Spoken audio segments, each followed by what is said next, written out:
जरा सोचिए, एक ऐसा स्पेसक्राफ्ट जो लगभग 47 साल पहले लॉन्च हुआ था, वो आज भी इसी वक्त ब्रह्मांड की गहराइयों में अपना सफर तय कर रहा है। ये सुनने में किसी साइंस फिक्शन कहानी जैसा लगता है ना? लेकिन ये हकीकत है। और यही कहानी है वॉयेजर की, जो इंसानी जज्बे और इंजीनियरिंग का एक जीता जागता चमत्कार है। इस वक्त जब हम ये बात कर रहे हैं, वॉयेजर हमसे 24 अरब किलोमीटर से भी ज़्यादा दूर निकल चुका है। मतलब ये दूरी इतनी ज़्यादा है कि हमारा दिमाग इसे ठीक से समझ भी नहीं सकता। ये इंसानों की बनाई हुई कोई भी चीज़ है जो हमसे सबसे ज़्यादा दूर है। और जो बात इसे सबसे ज्यादा हैरान करने वाली बनाती है, वो ये है कि ये सब उस जमाने की टेक्नोलॉजी से हो रहा है जब ना तो स्मार्टफोन थे, ना इंटरनेट था, और जीपीएस का तो कोई नामो निशान भी नहीं था। उस दौर की एक मशीन आज तक काम कर रही है और धरती पर सिग्नल भेज रही है। कमाल है। तो सवाल ये है कि ये सब शुरू कैसे हुआ। इसकी कहानी शुरू होती है 1960s के दशक में, जब नासा के एक बहुत ही तेज दिमाग वाले इंजीनियर गैरी फ्लैंड्रो ग्रहों की चाल पर स्टडी कर रहे थे, और उन्होंने कुछ ऐसा खोज निकाला जिसने इतिहास बदल दिया। गैरी ने पाया कि 1977 के आसपास हमारे सोलर सिस्टम के 4 बाहरी ग्रह जुपिटर, सैटर्न, यूरेनस और नेपट्यून एक ऐसी अनोखी सीध में आ रहे थे जो 175 सालों में सिर्फ एक बार होता है। मतलब ये एक ऐसा मौका था जो जिंदगी में सिर्फ एक बार मिलता है। अगर ये मौका हाथ से निकल जाता तो अगला चांस मिलता सीधा साल 2152 में। अब इस संयोग का फायदा क्या था, इसे समझने के लिए एक छोटा सा उदाहरण लेते हैं। मान लीजिए किसी को 4 अलग अलग शहरों में रहने वाले दोस्तों से मिलना है। इसके लिए 4 अलग अलग ट्रिप करनी पड़ेंगी। लेकिन अगर एक दिन पता चले कि वो चारों दोस्त एक ही हाईवे पर एक लाइन से अलग अलग ढाबों पर रुके हुए हैं, तो एक ही ट्रिप में सबसे मिला जा सकता है। ग्रहों के साथ भी ठीक ऐसा ही हो रहा था। ये अवसर तो मिल गया, लेकिन इस मौके को हकीकत में बदलने के लिए इंजीनियरों के सामने 3 बहुत बड़ी, लगभग नामुमकिन लगने वाली चुनौतियां खड़ी थीं। सबसे पहली और सबसे बड़ी समस्या थी फ्यूल की। सिर्फ जुपिटर तक पहुंचने में ही 62 करोड़ किलोमीटर लगते हैं। इतनी लंबी यात्रा के लिए किसी भी रॉकेट में इतना ईंधन भरना नामुमकिन था। तो इसका हल क्या था? हल था एक बहुत ही कमाल का आइडिया, ग्रेविटी असिस्ट, जिसे स्लिंगशॉट इफेक्ट भी कहते हैं। सीधे शब्दों में कहें तो स्पेसक्राफ्ट किसी बड़े ग्रह के पास जाकर उसकी ताकत का इस्तेमाल करके खुद को गुलेल की तरह आगे फेंकता है। इसमें ग्रह की थोड़ी सी ऊर्जा चोरी हो जाती है और स्पेसक्राफ्ट को बिना ईंधन जलाए मुफ्त की रफ्तार मिल जाती है। इसे क्रिकेट के उदाहरण से भी समझ सकते हैं। सोचिए, जैसे एक तेज गेंदबाज की बॉल बैट से टकराकर और भी ज्यादा तेजी से बाउंड्री के पार जाती है, ठीक वैसे ही वॉयेजर ने जुपिटर और दूसरे ग्रहों की ग्रेविटी का इस्तेमाल करके अपनी रफ्तार बढ़ाई। दूसरी बड़ी चुनौती थी पावर की।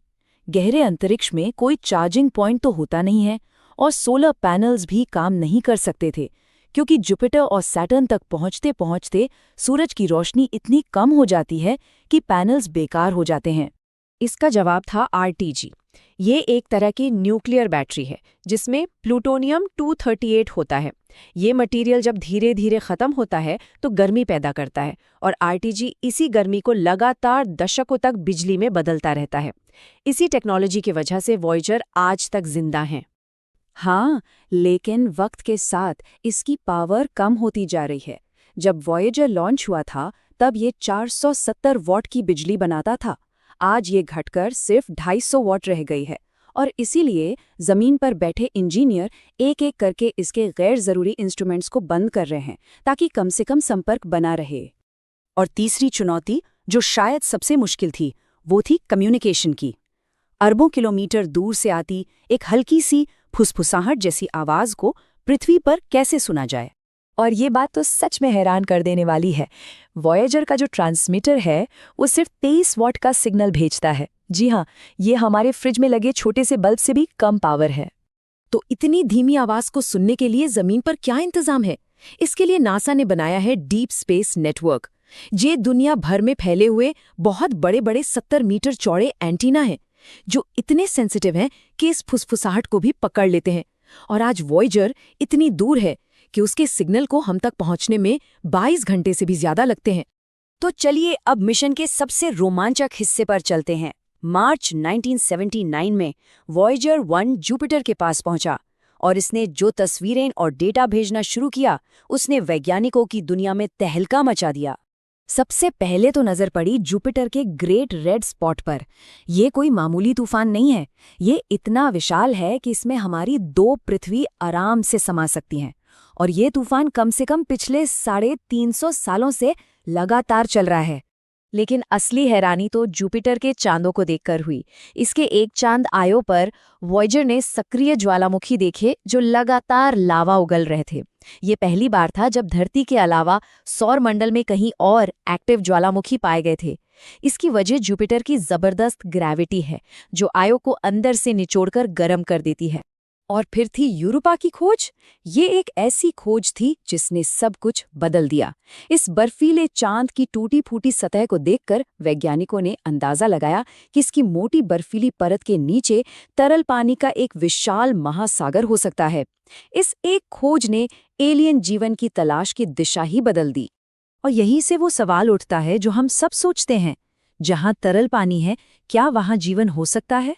वॉयेजर की वजह से अब वैज्ञानिक सिर्फ मंगल पर ही नहीं, बल्कि इन बर्फीले चांदों पर भी जीवन की संभावना तलाश रहे हैं। और बात यहीं खत्म नहीं हुई।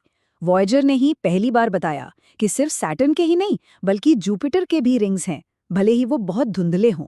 उसने वहां के बादलों, हवाओं और बाकी चांदों की ऐसी ऐसी तस्वीरें भेजी जो किसी ने सोची भी नहीं थी। जुपिटर पर अपना काम पूरा करने के बाद वॉयेजर ने उसी की ग्रेविटी का एक और जबरदस्त स्लिंगशॉट लिया और अपनी अगली मंजिल यानी सैटर्न की तरफ और भी तेजी से निकल पड़ा। लेकिन ये तो सिर्फ शुरुआत थी। जुपिटर के बाद वॉयेजर सैटर्न की ओर बढ़ा और आखिरकार एक ऐसे पल की ओर जिसने ब्रह्मांड को लेकर और उसमें खुद को लेकर हमारी पूरी सोच को हमेशा के लिए बदल दिया। तो वॉयेजर ने शनि ग्रह पर ऐसा क्या देखा, और वो कौन सी एक अकेली तस्वीर थी जिसने बाद में ब्रह्मांड में हमारी जगह को एक नया मतलब दिया? ये सब जानेंगे हम अगले विश्लेषण